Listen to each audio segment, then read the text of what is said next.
Ranking Member Cruz. Senator Cruz will be recognized for his opening statement. Thank you, Mr. Chairman, for convening this hearing, and thank you for the witnesses for being here today. Cyber attacks from state-sponsored hackers represent a grave threat. These attacks strike at the health of our economy, undermine the functioning of our government and security, and cost our nation billions of dollars.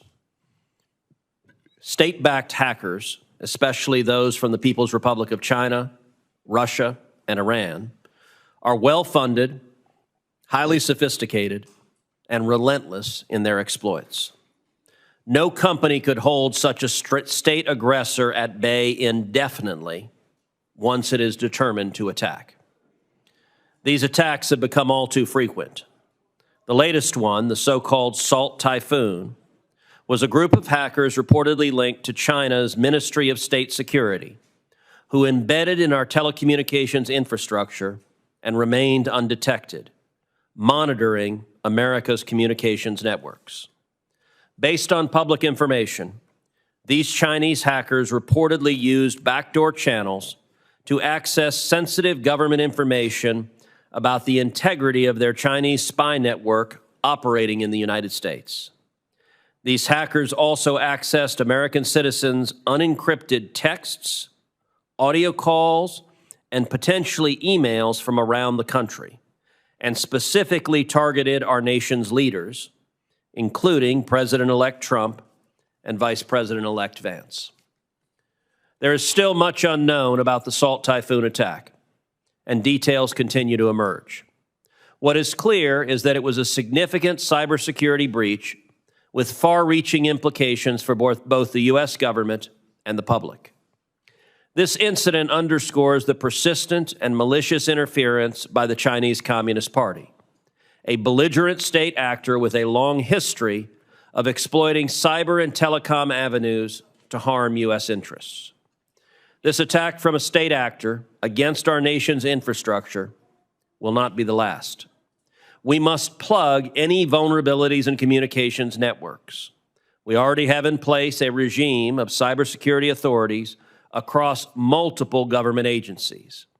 Now is the time to review and align these so they work robustly and efficiently to ensure that our nation's cybersecurity is as strong as it can be. This, however, is only a start. For too long, the Biden-Harris administration has tolerated cyber attacks from the People's Republic of China and others, while using these as a pretext to expand inefficient and redundant government regulations of, at best, dubious efficacy. In the wake of this attack, we may hear more Pavlovian advocacy in this vein today. In fact, just last week, the Biden FCC announced a declaratory ruling and proposed rulemaking to impose, quote, a modern framework to help companies. The press release is quite short on details, but this seems to be a Band-Aid at best and a concealment of a serious blind spot at worst.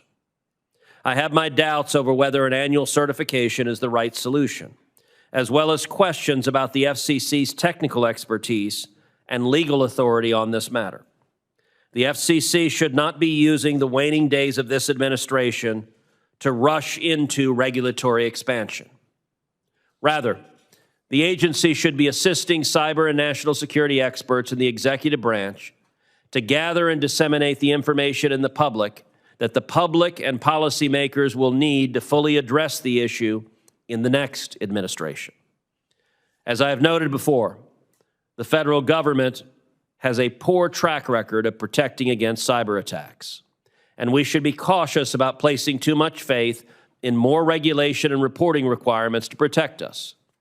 Redundant regulations and reporting requirements stifle investment and can weaken incentives to promote secure communications networks and to cooperate with federal authorities.